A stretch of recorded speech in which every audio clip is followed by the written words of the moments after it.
Ono ye mwana muwala Hope Shifah. Hope Shifah nakawombe. Assalamu alaikum wa rahmatullahi wa barakatuh. Abenzikiriza endala namwe mbagamba nti mukama waffe yeebazibwe. Nyingiddewo amanya nakawombe Shifah Hope nga bulijjo ne programu yaffe A Day with Hope Shifah. Nkimanyi bwe ngamba A Day with Hope Shifah olowooza bingi noga buli omu watudde naga nenfuna olunaku ne Shifah ninza kukola biki, ninza duyitamu ntya, ninza kunyumya kuki, ninza kukola ki. Nabagambye nti this is a home away from home, we to relaxingira, we tufunire essanyu, we twogerera about each and everything. Wano basagala muntu avewo ng'ayina obuzito ku mutima, ng'ayina kyazitowereddwamu, ng'ayina ekikyamubotheringa, ayina ekikyamusuza nga teyeebase. This is a home we tuyogerera ku buli kintu, we tukolera buli kye twagala, we tufunire essanyu, we tukakkanira ne buli kimu. So tulina omugenyi waffe olunaku olwaleero. Omugenyi oyo serebu w'amaanyi nnyo, abasinga abandaba wano abatudde abatulaba mumwagala nnyo, ayimba, ayina eddoboozi y'omu ku bayimba abayimbi abakyala n'ogamba waawo, ayina n'ebirala bingi ebisanyusa. So ye mugenyi waffe leero kigenda kuba kyanjawulo. Nabagamba nti bw'olaba nga Shifah ayina kyaleese, suubiramu ebyenjawulo, suubiramu surprises. Since tuli ku channel yaffe eyawe omusomo agalwawo surprise your loved one mu kanyomero kano A Day with Hope Shifah we tusinziira okuweereza. Kati suubiramu surprises nyingi, suubira okufuna surprise guest gwogenda okumanya maaso awo nga tuvudde mu short break. Suubiramu okulaba surprises ez'enjawulo ku biki omugenyi waffe byagenda okukyuzinga otukolera mu lunaku lwe ne Hope Shifah. Naye ng'ekyenjawulo ekyekirimu guest tugenda mu picking up, tulina tugenda omunona ayina waali byakwasaganya, abadde ayina studio work, ayina interviews ez'enjawulo, so tugenda mu picking up. We tukakkanira lino liringa ssomero, eringa therapy, eringa ddwaliro, tujjanjaba emitima egimenyese, tukakkanya, tukola byonna. Alright, so sibarwiseeyo, nyongera bajjukiza oyitako +256 782 10 15 69. yogerako naffe ani gwe wandyagadde tukyalize, oba omugenyi oyo era bw'oba yatumukyaze ebibuuzo ki bye wandyagadde tumubuuze, oba oyina story yo, oyina kyoyagala okusharinga naffe, oba oyagala kulanga naffe, kuba ku nnamba eyo nyongero gibajjukiza eri +256 782 10 15 69. Mubeereko temuvaako, katugendeko mu commercial break.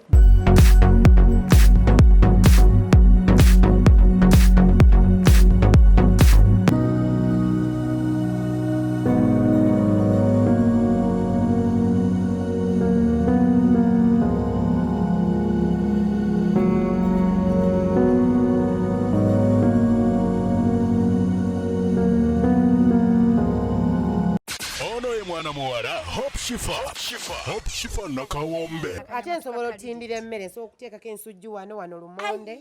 Tugenda ku Wano. shopping. Iwa vibe mwana wa maama, tolamba oli mu kisiibo. When nakufumbirira ekimere osiibulukuke. Okitegeera. Ojja kuba wakusedde enseko. Enseko zigenda bazinzikusa. Nkutidde. Naye nga brother waffe alimba nsozeka abantu naawe. Ng'abantu tebalaba. We are in reality and you want to put it when you put it in reality. Hey. Okay. So inakafigako. Olinga atavanga mugurana. Muganda wange.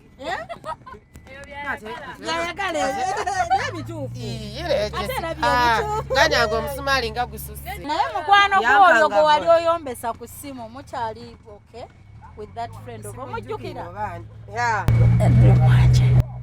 Munange tuli bati. Nafuuka laughing stock. Oshitegedde. Oh, no. Because she knew I had a boyfriend yanumye omuto. Ono ye mwana muwala Hope Shifah. Hope Shifah nakawombe. Obadde oyina budde ki kozimale za ku James Nongoyi. It's okay. Nze olukunona it's reality tutandikirawo. Reality show tutandika tutambula mu motoka. Tutandika mu motoka till when we reach that place. Nga tunyumya what do you want to do if you ogenda nakulaba bano ba beautiful girls of mine. Waliwo Alice ne Jessica. That's nice. Bajja nakuyambako by the way. Amina, reality show kiwedde. Kale Katweteeka omwavu wakufa. Okitegedde naye ng'oba muŋŋambye JK right? Oba abanga JK hotel?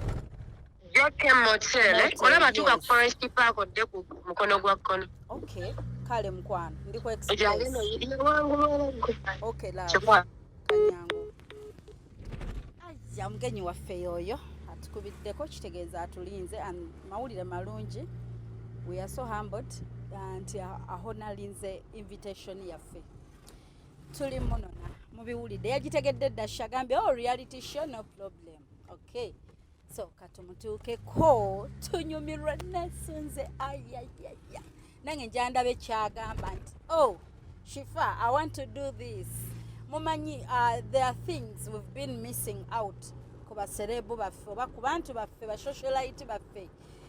Waliwo ebintu ebimu ng'abantu baludde obikola.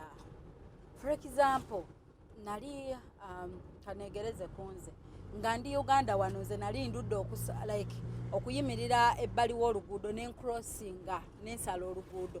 Ekintu ekyo ndwawo nnyo kikola. Recently I was doing nga nyina shopping gyenkola n'ensala oluguudo it's been a while nga mbutuufu nenga atakyamanyina kusala luguudo. Kati there are things we want to experience. Ebintu etwagala okufuna, okulaba, okunyumirwa, okunyumyamu ne ba artist baffe, ba socialite baffe, abasuubuzi baffe, abantu bonna ne Semaka ali eyo. Omanyi nti waliyo Semaka atafumbangako wadde ekikopo kya caayi. Nga mbutuufu Semaka bw'omugamba please oba omwami yenna oba omuntu yenna n'omugamba nange tutegekere yaawe ekikopo kya caayi. Mbutuufu nga tamanyi naye bafumba caayi.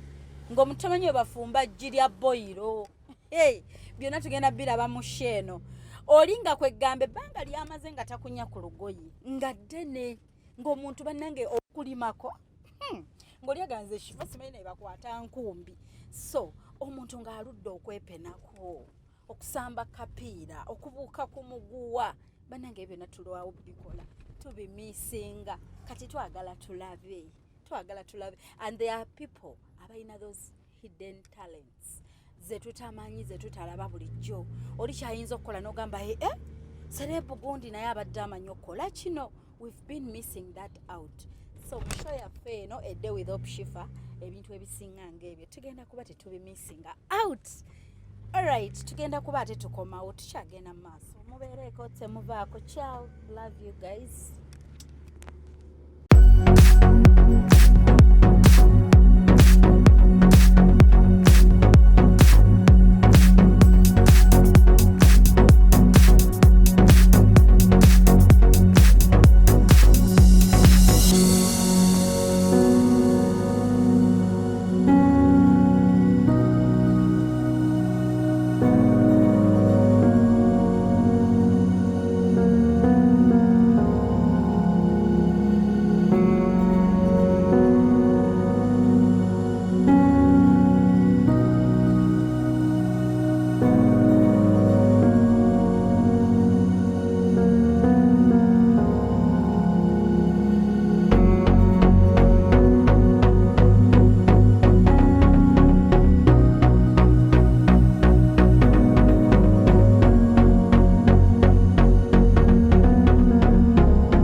Olabika bulungi. Salamu alaikum. Walaikum salam.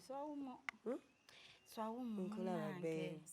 How are you? I'm okay. So we are having a day with you. It's a day with Shifah. We want to do what you love. Yeah. You tell us what you love to cook. Okay. Your favorite dish. Okay. Tugenda no tuji shopping. Wakomadde ogendako mu katale. Mu katale? Okugula ku nnyaanya butungulu. Ngenderayo ddala. Ogendayo ate gwe kyogaa wano waka wonsanze. Ogendanga no shopping n'ofumba. Kasisita kange okalaba. Nkalabye. Okubako ennyindo tenfaanana. Naye kakusinga obulungi. G'amazima ogalabye. Nenda sokubye. Waliwo amazima ge tukyagala. Ate n'omutima mulungi. She's beautiful. Wow, that's lovely. Kikulu nnyo ekyo nno. Waliwo n'akalala akali wali. Nkalengedde. How are you, love? Oli bulungi. Banna gwe yeekalakasa teri bantu. So biki bye wandyagadde okukola mu lunaku lwo?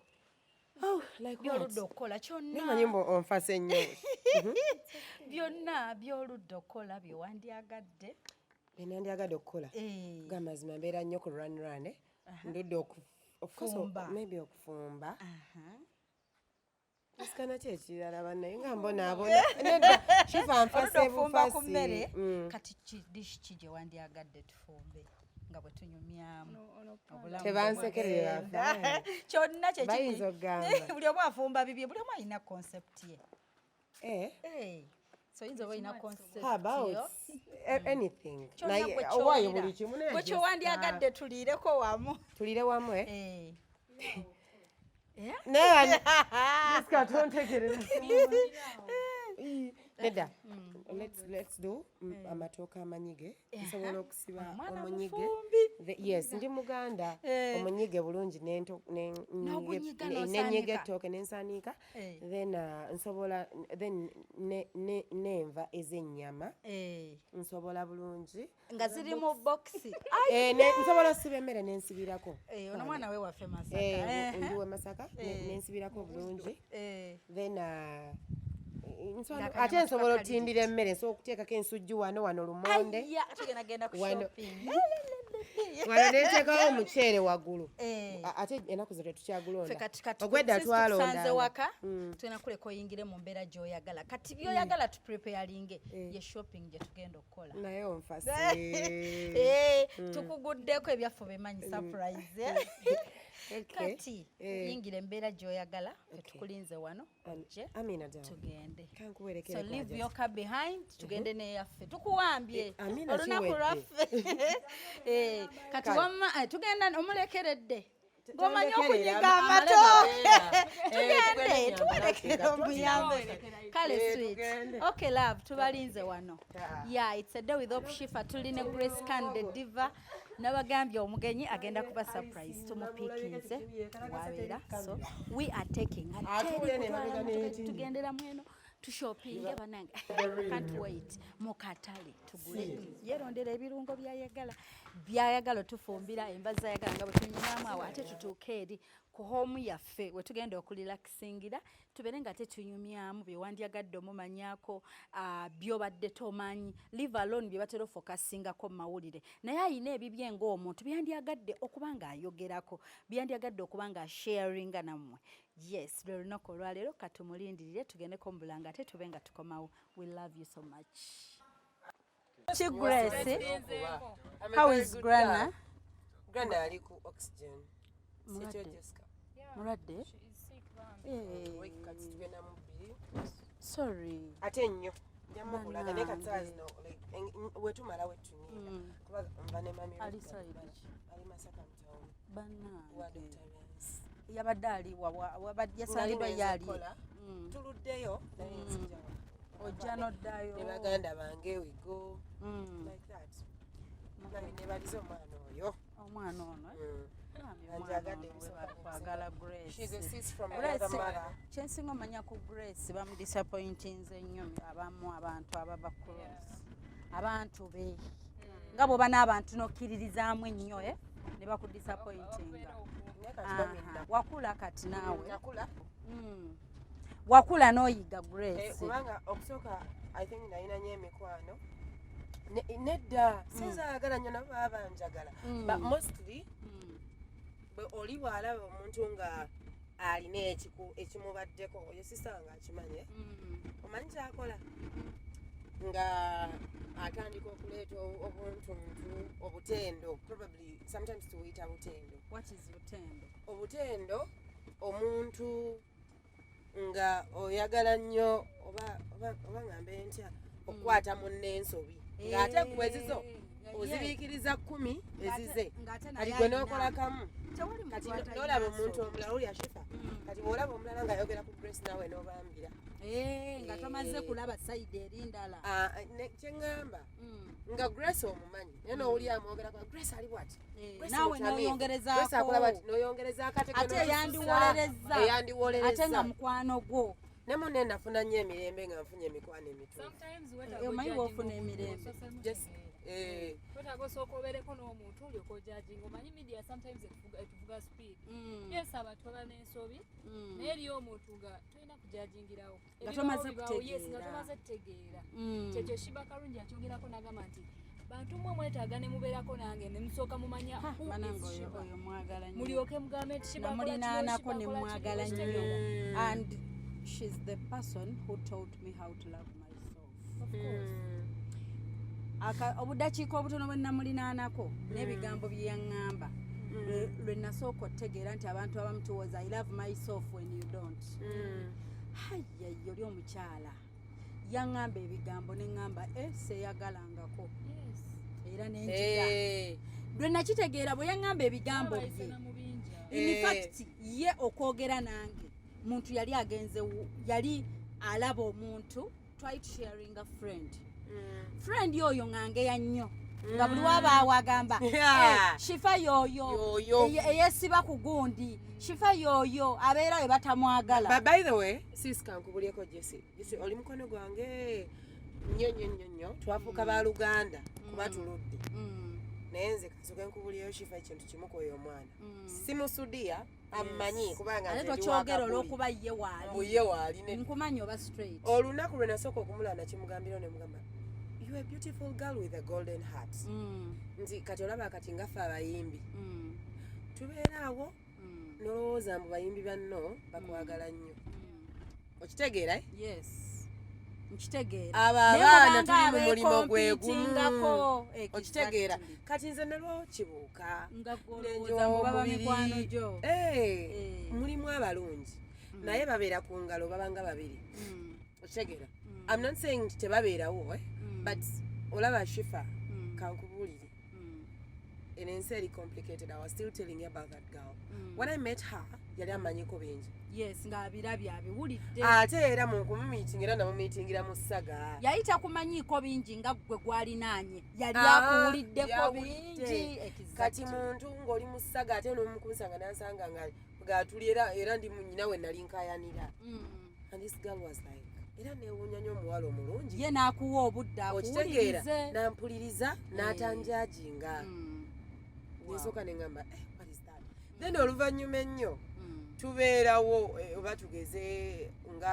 tugambe nti ndi we twali wonna okitegeera bambi omuwala oyo I don't know n'abeera bw'atyo so we became friends from friends nena nga ali worthy okufuula sister ng'akugamba amazima agasembayo omanyi gali ge twagala kuwulira geego naye nga kitagambe nti Grace sigaye mbo nga agambye nti nkwegobyeko but I'm still with you so I changed nemmanya nti oleka wamuwakanyamuko okufa obufi nkimanyi naye nga naye si yatudde nga tagenda muganda wange nga tali ready ku giving up yeah so olaba my love ensi yo olaba nga wabadde agamba about Shifah kalungi bw'oba teweeyagala tolina gw'ogenda kwagala nze ndabika we nabeera naye oba teyagala mazima tolina na Shifah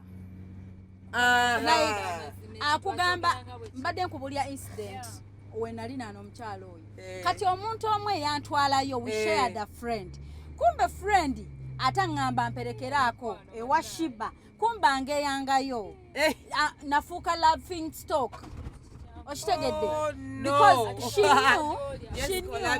she knew I had a boyfriend yanumya omutwe so ngangeyayo nga nkubira n'amasimu n'anteeka mu loud when Shifah is there nanteeka mulawudi ku ssimu nenkaaba kati munnanga nkoze ati kati aŋŋambye ati kati nkole ntya when I'm crying on phone nga Shiba awulira kati laba mukama watusisinkanya Shiba n'oli kati Shiba sat in her car yatula na maaso n'agamba yono Shifah kati Shiba yagamba yono Shifah bulijjo gwempulira nkuwuliddeko bingi bw'atyo bwe yayogera. So good enough ayina show yange emwe yamukwatako gye yali yalaba one of the surprise shows I do nga yamunyiiza omukyala baawe yali yakola obwenzi kati nga y'omukyala tanenya baawe bwenzi nga blaminga mukazi eyayagala baawe mbubba abasajja baliwo okusajjalaata naye gwe nyigira gwe yayagala baawe wange kati Shiba nga gamba ekyo tekisoboka gwe lwaki omusajja omuwa credit ku mistakes ze n'onenya mukazi muno so yabyogerako ebyo Shiba then chansanyula nga ayogedde about my work chansanyula nga ayogedde about my work nga tebiri nnyo ku biri bye bangeya so we spent a day ne tuvuga emmotoka up to her place ne tunyumya yali open nnyo naŋŋamba nze sitera kubeera mukwano gw'abannamawulire reason abannamawulire tebalina mukwano onyumya naye ng'akurikodinga akutega kamera w'olabikidde obubi wapostinga we talked about so many things naye katudde ku byange ebyankwatako omanyi Grace oluusi munyumya ayina group naye omuntu akugamba ebintu n'okwikinga omukyala oyo twali tunyumya naŋŋamba Shifah yeggwe mune nakulyako bingi yeggwe Shifah ayina boyfriend gayo oli akulumya omutwe banyumizanga mbu mwalwananga n'abyogera openly nga neyange yaayo akola ki waali kati n'amaliriza nga ŋŋamba but Shifah you're not worthy like that guy is not worthy why don't you leave him alone bwe yakyogera mutima I was nensirika omanyi ng'okyayagala omuntu ng'omuntu agamba why don't you leave the person naŋŋamba lwaki toleka muntu oyo openly namugamba okay kati nga bw'omanyi Shiba kati it's okay nja kufuna omulala ono mute naŋŋamba then you don't love yourself lwaki okuleka gw'olina olinda kumala kuzaawo oli scared okubeera wekka nanganze mbeera mu nju yange nenzira eno nenzirako ebweru nentulako eri neneefiiringa neneyagala I love my body so much I love the person in me neŋŋamba wow nebaako ekintu kino kiringing on my head naŋŋamba waaki omala kubeerawo na muntu mulala gotannamanya naye ensobi ze nebyagenda okuyisa mbinza nosinga ebyono sooka oyimirenga ggwe weyagale nga ggwe ng'osobola n'okubeera mu kifo nga bakugaliddewo nga ggwe with your phone kuba yabaawo with her phone nazanya Candy Crush we naakola ki neŋŋamba then mbadde seeyagalanga since that day it doesn't take me okulinaana Grace oba omwami ono ali ku kamera oba ani to feel myself ne bwe mba nzekka nsobola okusanyuka nekitegeera olunaku era n'abatulaba mukitegeere tolina kumala kulinaana gundi waatali sijja kuseka sijja kulya I learned it that day from that day ye teyamanya twanyumya emboozi mbyokusaaga teyamanya kyeyakola naye ate yanzijanjaba nga tategedde okitegeera kati Grace ekyo nenkiyiga it was a lesson eyajja mu ngeri gye tutategedde naye eyina we yanteeka yes kati bw'oyogedde bambi ku Shiba mbadde nyina okukibringinga up kuba naye teyamanya kyeyakola ku bulamu bwange ne ku mutima gwange since that day I went back ng'oli ne bwankola biki tebikyandya nga nzijukira akagambo kali love yourself it's not worth it it's not worth it naŋŋamba lwaki mulwana mulavu you don't need to fight tekuyina kumala kuyita mu lutalo na kulwana kumanya nti mweyagala omuntu g'omala okulwana naye ne mulwanagana n'omala omujjukiza then oli kwesibako wow omukyalo yayogera ebigambo neŋŋamba then mu Shiba muye mulimu omuntu omulala so tugenda kutikongeramu wano ku mafuta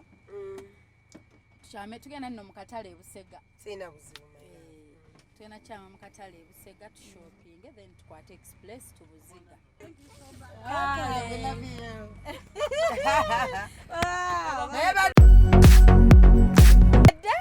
Shifah ekyo kyaggwa naye nga brother wafalimba nsonzeka abantu naawe ng'abantu tebalaba we are in reality and you want to put it when You put it in the reality. Hey. Okay, in reality. Okay, I understand. So I kasi Tuwana kagenda ku musipi. I thought Grace oyina kafiga ko. Okufa. Olinga atavanga mu granda. muganda wange. Yayagale. Nebituufu. Ate nabyo ebituufu. Ganyange omusumaali nga gususse. Ate Era of nabituufu. course kyeŋŋamba. Sister wange noyokolaba. Ono afaananamu oli gwe tuleseeyo. Are they related? Yes, of course. They are blood sisters, but she's my sister in another mother. Anyway, ansingira bangi besijja ku mentioning. I know. Kitegeera ekyo nkimanyi. Nabavuddeko dda ate nnyina obudde Tubaveeko bwabera. tulina budde Tuli mu bwabwe, kunyumirwa tuli mu ng'atoddamu. nsi Ndi wa vibe mwana wa maama tolamba oli mu kisiibo. Eh. We naakufumbirira ekimere osiibulukuke. Okitegeera. Ojja kuba wakusedde enseko. Enseko zigenda bazinzikusa. Neekutidde. Hali ze nasalawo kweyagala ate kasi nafuna baganda bange abo. Bannange oyogedde ekigambo. Grace ojjukira lumu enakubirako ku ssimu ne twogera nga mpulira Sooka oyogere nti ojjukira lwe najja ennalukolongo ojjukirawo. Togenda wala. Tugenda wala. Grace kwolwo wakaabawo n'amaziga. I know. Tuli ku vibe tulya lya ssanyu ngenolaba Grace akaabye amaziga. Ekyo mbadde sikyogedde. Grace gwakyogedde nze nkuuma ebyama. Ne bano bano baali tebakimanyi nti mmanyi neewuwonze. Nabagee tulina guest waffe wano gwange naye kisokeka. Navaayo. Wali wakamere bulungi. Tuli kula nki tulya mmere. Grace ku ssimu bamu. Wali ne muganda waffe yali ava bwe banange jjukira. Kwali era atula. She's called Shamim. Shamim. Yes, she's my friend. Omuwala we yali waddala mwana wa maama. Tanyiriyangako. Ne waba yalaba kakopa mu nnyumba yange takwogeranga. Okikakasa. Singa nabiwulira. She was real. Tumwebazeeko manyize engeri yawo siimamu abantu. Siina we nali nkawulidde. Twabiwulira ng'abinyumiza. Kale nze nandisirise nti tuli ba midiya ffenna. Naye bambi yannyingiza ewuwe mba mubi okugenda nga nnyumya. Grace nangulira emmere ne tuliira wamu. Kati ate okugenda munyumyako mba mubi. Shifah nagigula nagifumba. Wagigula Grace emmere. Shifah asazeewo kunswaza nti emmere nagulangule. Wamma yajja leeti bajja kiro. Probably watuuka ssaawa emwezi ekiro. Yes. Sekyo?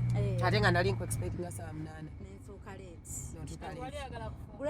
Era ndi mufumbidde ekimere. Ne bamugya mu mbeera. Nalina issues. Naye kanswe nti mama But I think nga buli kimu kikukwata nnyo ku mutima. Nedda ebiseera byo nali lubuto ndowooza lwa myezi ng'ena. Gyalinga 3. Sekyo? Nalina stress. Nali very stressed. Nga buli kimu oli too emotional. Naye obudde sikyabwina nafuna oyo naye mukwano gw'oyo gwe wali oyombesa ku ssimu mukyali okay with that friend of omujjukira. Munnange tuli bati. Muli bati kati newe tumwogera. Naye buli lunaku munneeyo tuyomba. Oba tuwaba ki? Mwogere tewali buzibu. Newe tumwogerako yes. Henry Mwanje. Gwe nali nyombesa. Yakujjako waya wamuvuma. Kyotamuvuma nga tekiriyo. Aye no weewunya ekyana ekyo kiraba. Buli kyakola akikola akiraba. Nze nkimanya kyo naye alaba. Nate naye agamba gwe buzibu. Ate nga naye akwagala nnyo. Ate nze nsinga okumwagala. Naye agamba gwe buzibu. Bw'alina okugamba. Jessica wamma. Nze ne Mwanja ni buzibu. Mwembi muli buzibu. Tetunabisalira omu ku mmwe. Bombi buzibu. Na Mwanja njagala nnyo. Yali nze nsinga okwagala. Kati bulengezako omulaga nti mwagala nnyo. Nga takiraba. Nga muwa. Nga olaba takiraba. Buli wogezaako okulaga Mwanje nti omwagala nnyo. Nga ye talaba kwagala kwe. Nze njagala nnyo Mwanje. Ebibye. Ensolo okugamba. Ng'omuwa waagwa. Tekalina no tabaka akasajja ke mulaba naye bannange. Kandaba buli kadde ndi mu Grace nnyabo. Buli budde kakujajenga. Anjajinga Grace tufudde. Ajagwa mu bikopo. Tugamfudde. Bitama anti Grace wali abantu abamu nga batwala. Naye nga nze nkimanyi nti nkaagala nange naye nalinda bwe ndimala omufuula proud. Bwe ndimala omutuuka bwanjagala. Nja kudda mugaye taata si kino kye wali oyagala. Njamu making her proud. Ngenda mu making her proud omwana omukolerera. Oyo mwana yankabira amaziga mu kamera sebo. Kanjagala kakana. Omuntu avaayo n'akulwani. Ate nga byali ngate mwagala naye antama. nze Grace saagala muntu anjagalira mu kateni manjagala nga ne wabaawo n'olutalo ojje tululwane ate nga baba nali sirumalaako nga si mwanje jjukira bulungi bazuka zajja tolambu nekazi eno eri n'atuuka yawulira obusungu ogenda parking tuyingira akatale n'agamba bane mwanje naye ayagala nnyo bambe mwanje tojagala ndi omu ku bakimanyi Henry Mwanje ayagala nnyo Grace nyina ensonga zange naye nga gambye soogera nsonga za mikwano gyange abeera awulira nga obusungu ekikulu ampulirako nnyo abeera nnyombesa nze nkimanyi lwaki anja nnyombe nze soogera bintu muntu kyanyumira kuwulira naye nkimanyi lwaki nkugambye nti Mwanje akwagala nnyo Shamim, how are you?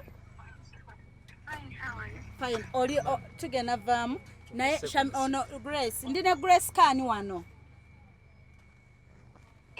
mukyaziza mweno show yaffe empya edde with Shifah tulina incident gye twogeddeko omanyi nze si kyakweka bantu omuntu we waba waliwo ekintu kye bamusiima mba njagala nkimugambe nze am this kind of a person. If I love someone I tell you I love you. If I want to thank someone njankugambe thank you.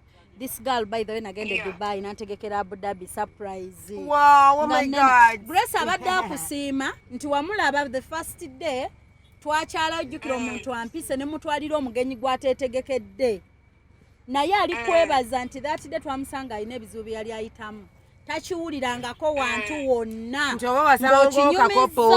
Mama wange. Oba wanyumya nti kakopo. Oba wasanga kasowani nga kagudde wali ekyali mu nyumba yange owakireka. Era mbadde nyumya mne abadde anyumya n'agamba ng'omuntu mutima asookweralikira awo naga Shifah gwazze naye tanjogereko manyi omuntu obirowooza nkeera naye agambye teyawulira kintu kyonna wantu bw'atwogeddeko ne akakubire ne mugamba mukwano gwange bamuyita Shamimu Nabankema she stays in Abu Dhabi. Nze mbadde sikujjukira nakujjukira munnaye naye ng'ojjukira story eyo nze njikunyumiza bwagingambye ayagala kwefuula mbu yagingambye nze njimugambye ne mugamba oli omuwa nandibadde ku bantu abanvuma banvumira omwana ku TikTok na buli wamu alisi nandifunyako okuwanyisa ne mu nnyumba ye twasangayo kino nedda mukwano nedda Onatali bwatyo yensonga lwaki nkyali naye ondaba Grace when I travel I prefer okupangisa hotels yange saagala bantu kunsuza obimanyi batwogerako naye wono nali nsizeeyoko okitegeera kati omuntu bw'ati abaki wali okikuliddeko nti oba kino bayogera ku mukwano gwange nze nvaawo n'olwana olukalo kyokka nga ate twatuula ffenna nze no Shifah yanzijukiza mbu wamma nabagulira emmere bannagifumba abadde ali kulimba bano mbu yatufumbira kulimba ku reality show nti emmere nagifumba bannange enkoko nagifumba maama nyambokyayagala okulya nekyayagala onywa yatugulira emmere wano kyeŋŋambye Shamimu otuddewo omuntu akuliisizza mubeddewo nga biri tebinnagwawo taliwesekera ate omala omugeye okitegeera abaana naawe abaana tuli ulira ndaba ku Facebook abantu babeera n'emikono ne bafuna obutakkaanya era ababeera ewamu bafuna obutakkaanya naye oli akulangira n'ekyawala n'ekyomunda wadde ekitanda kyange simanyi sina bwe nali mpulidde nali nninze ng'ayogera nali nninze mu ngeyengule fanna bwekiti simaye biki ng'ate mwatuuka buli wamu mu nyumba naye bambi mukwano you're such a darling. Thank you, sweetheart. Thank you. Shamimu nkukyaza ddi nkimanyi oli Uganda. Siri mu Uganda nkyaliyo. Kati lwonajja lwogenda osanga omuzigo ogwo ngenda gutereka. Kale bye katusooke tushopinge wano mu katale. Kale banaye thank you Shifah. Kale sweet. Kale. Bambi.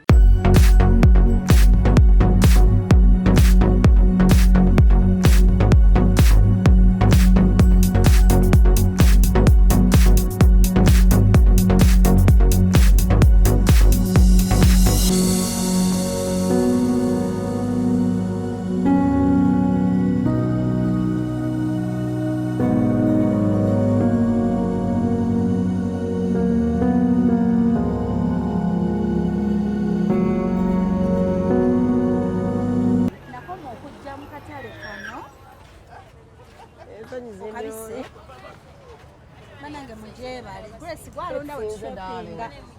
Banange So, mujebale. otunda kimkwano. Wangi. Abakyala betusosere tubayisaako mukisa. No mindi. Bannange mujebaleko. Wangi. Osana hag. Jangu. Ne nzaba. Omwana sifu. Kale fe katujje. Soko ofune haga eyo ginone Asooke musawo afune mwene. haga. Omanyi leero nze ngenda omufumbira kati noonya Yagenda byaggula wano. kunfumbira. Mpola. Salamu alaikum. Salamu alaikum. How are you? Kale sweet. Amina. Grace Kanyenze, how are you? Muli mutya Ali basweeti. shopping agenda tufumbira. Mama, soko mpe Grace. bukaroti wa lukumi. Grace Kani. Bukaroti probably Grace. Wanjye. Omukyala kati obutungulu bwa mmeka bwa 10 bukumala. Obwa lukumi akufundisa. Kale, Gwagenda ofumba. Wali buzibu kamuleko mami. Okay, ne karoti Mami, so- omugambe za parkinga. Bade Wamanya ebirungo byo. Ebirungo byange kiwedde. Mami soko mpe obutungulu awo bwa. Wangi sweet wange. Ebirabo. Leero munange eno shondala. nzijukiza maama. Omuyimbi agenda tufumbira. Grace Grace Khan. Ojja tulaba. Toyota nalongo. Mfudde. Sajja bayimbira. Lago bwafudde. Sajja bayimbiramu. Yes. Kasitaguze carrot. ayinamu ekirwadde Senyiga ndi bulala. Ebyo wandabye. Mami wuno ono tumuguleko na. Iye, awo. Green pepper. Ekamuli. Lukumi je. Wanje lovely. Kutunda ki? Wangi sweet wange. Bannange mukama nantaasa.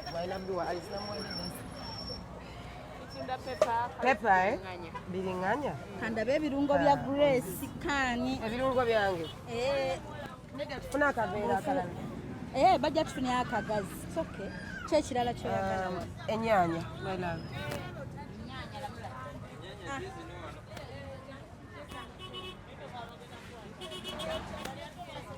Njagala ntonotono za lunaku lumu. 3 tweza 2 tofaayo. Nyenze namuza ndi mwana wa Gaza naawe. Ndi we Gaza. Kati ezo za mmeka z'ogula? Za 12. Za 12. Kulira ddala ennyaanya. Do you know what I eat for that? I eat tomatoes only. Kati tuwere ddala ez'esatu Ndya zitumala. kachumbari, yes, ez'esatu zikola. Zitumala. Ndya Tekamu nnyaanya na embisi. kuku. Tekamu 3. Taata. Tekamu 3. Waliwo Naye tulina ennyaanya olamuza. yaffe, Ennyanya ennyaanya oyagala tukola bya kiyaye mu kamera. Naye taata nawe mwana we Gaza obadde ki? Ebadde yaako ennyaanya yaffe. Yaako ennyanya yaffe. Mama wange kati omanyi bye mbadde nnina okugulako mbiguze naye sooka ompeyo biringanya wa 10 gwe tofa nsobole okukolako. Green pepper genda labayo kati omanyi bisatu bitono nedda naye tumuguleko ebirala mwongereko muweeyo naye mbadde njala muwagireko. Omwana twampagira kayimba kange kikosinga okumanya sweet. Mubuuze, yes. Kayimba kange ki nja kufa naye. Nja kufa naye. Alina ensonyi obadde manja bbiri. Oli omukyala abanjayo eza pepper Grace. Okay. Okolayo saladi oba? Of course. Salads. Biki byokozesa ku salads? Kati oga tumaleyo ebirungo bya Tukira hot abasibi meal. balina tugulirayo ku fruits. Abasibi balina tugulira ku fruits. Tugenda gula fruits ya. Neki? Hot meal. Hot meal is You want cotton? kati omanyi Sweet olina cotton. hot meal wuli wali batuweeyawo tuwe 10. Batuwe 10 then n'omujaja. Tujja baba endagala nti bwazirina. Grace wetaaga endagala. Endagala labayo. Ajat. Endagala za 10 tweyongereyo. Katujje. Then ennyama eri somewhere there. Okay. Wabbiri. Ng'omuseera nnyo. Tetuukirizibwa kulamuza. Baserebu babaseeranga. Biweddewo by'oyagala wano? Maybe olya kamulali. Yes, tumulya. Please, nange muli okufa. Ampa appetite. Jesse, red ne yellow pepper 10. Okay. so tetujja twalayo ku yani obutunda ne babuyita bumangada. Yes, to make juice. I think I know obutunda naye mangada ye nedda emmami naawe twagadde nnyo naye bumangada tebulabise bulungi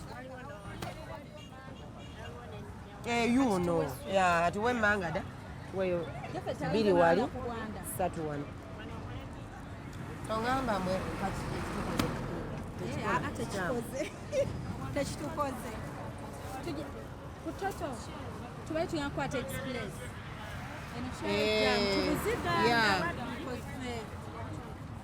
buli atuwadde ki mangada kati obutunda bane ennaku zina ntiramu butono tebunoga obutunda atuwebwa mmeka oba bwa 5 beta sweet natuwa leero nze tuyambe nawe otwongezeeko batwongezeeko wamma ekonomi tagiraba mu juice tugenda buka mulya ku kamera nawe ojja kuba obulaba ku cucumber omubisi cucumber tabula musaladi za mama cucumber otunyota it's totally what I eat for that sirya mmere ya kiro ojja kufa gwe naye Shifah banaye baganda bange Shifah alina olugezigezi akabeera ka green cucumber tuweeyo wa 10 kale abawomu tufudde okula tuleke maaso katwesomera kuli bulungi naye nga tuwadde ekya green ekiriko yellow tuwa kya green. What is this? Buno obusujju buno mbutegedde nedda bugundi mmere kituyagala oteerako waggulu tugende tugula emmere hani mami nsabayoko kubuveera ba green bubiri nebaleko nyabo eryembuli lino lyammeka eri 14 ono atubanjayo sweet obazeemu mmeka naye yanguya kuba tuli ku kamera mami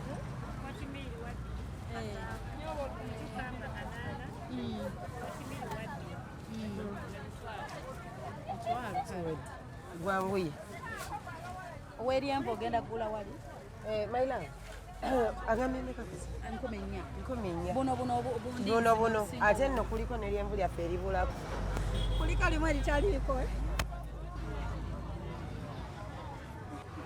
gulayo ku buyembe bannange hajati tuwayo ku muyembe awo era si guno otunda otya ddiya batuwe buno obwaggwogwa twamanyira kulya bwe tutina engalo ez'omukyalo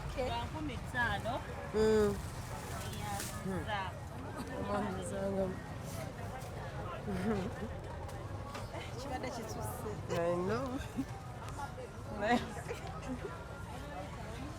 hajati wagala ejjo kulwa ensonga eyo nsoma embeera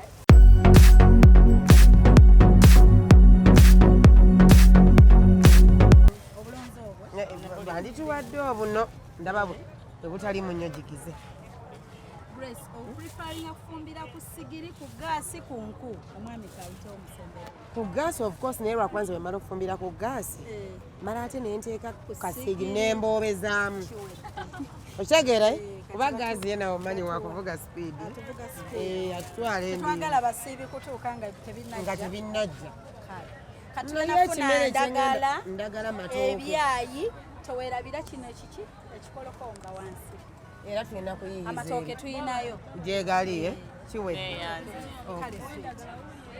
owendagala yalaziyo wali omukyala mami anti badduka ne sente z'abantu olemwa 10 kale sweet muwoyo kati owendagala wamulabyewo obumonde katukomewo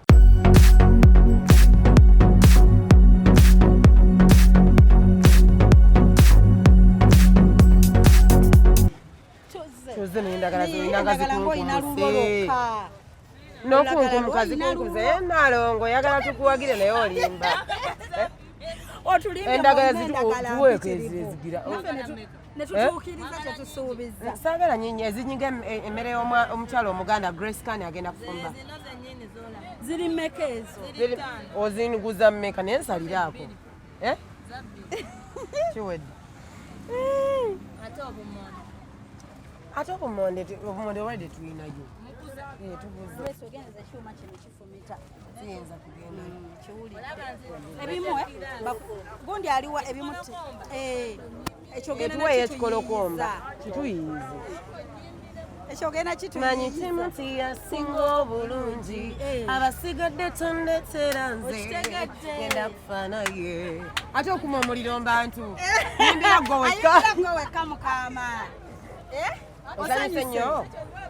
Manyi kimuti yasinga obulungi abasigadde tondetera nze ngenda kufa naye nja kufa naye.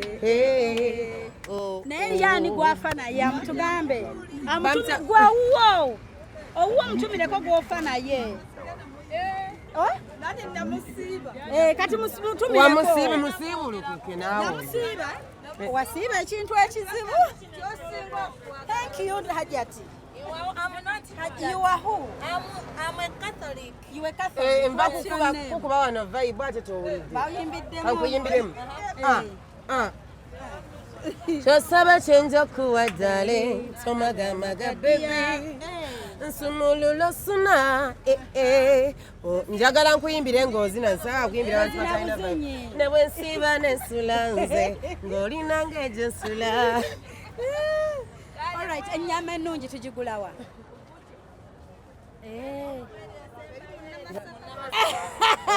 Obirabye? Kolagana bulungi n'abantu weeyagale. Katugende gye mutugambye mwine ensonga zammwe. Bagambye yoli asembayo yaliwa. Wali number 1. Ajjasonga waba yeeyo. Anti ebyo katyo. Tugenda so sweet one. Oli bulungi. Ondaba. Webale kundaba sweet. Ne bwe nsiiba n'ensula nze olina ng'egyo nsula. Yebaleko ssebo. Nange. Obalaba batundira wano tuli Busega mu katale. Wano bayitawo number 1 butcher. Wetuguza akanyama akalungi. Number 1 butcher. Katugenda ossi. Bw'obeera oli mu Busega nga toguze wano kanyama oba olimba. Wenna ali eyo. Embirizi eyo sayidi. Akabirizi. Webale nnyo. Akafumiti wali wennyini. Mwe bakayita.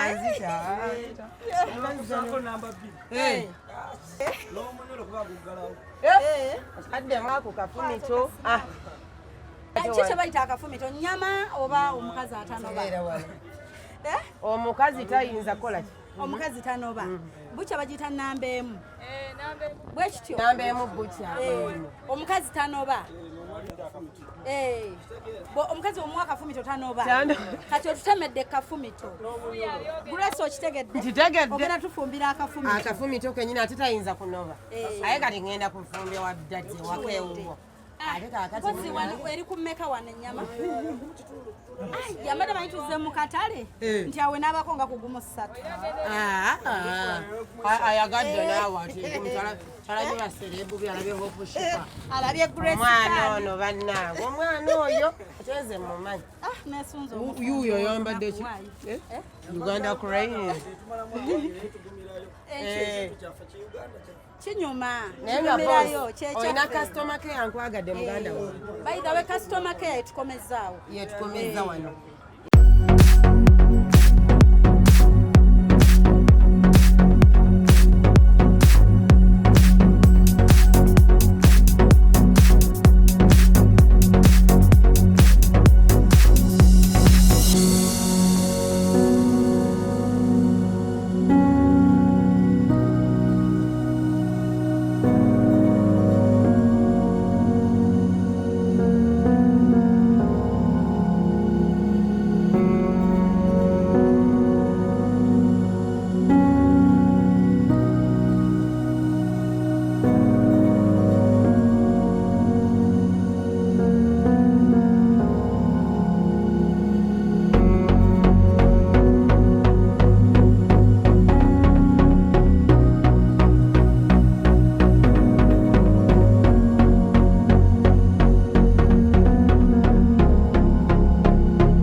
ye mwana muwala Hope Shifah. Hope Shifah nakawombe. Mmanyi kimu nti yasinga obulungi abasigadde ate nga nsaddemuko message ogirabye 50,000 nze kufaana mmwe. Okay, It's from okay, your go phone. confirm. Rush, please. obadde omanye excitement ebeerabiza omulimu Bagyerabikanya naawe olumu bagyerabiranga ababbize mukazi wattu ababbize alaba muyimbi ng'omuzzamu ng'omuzzamu abiraba nkeera nga bamukyambo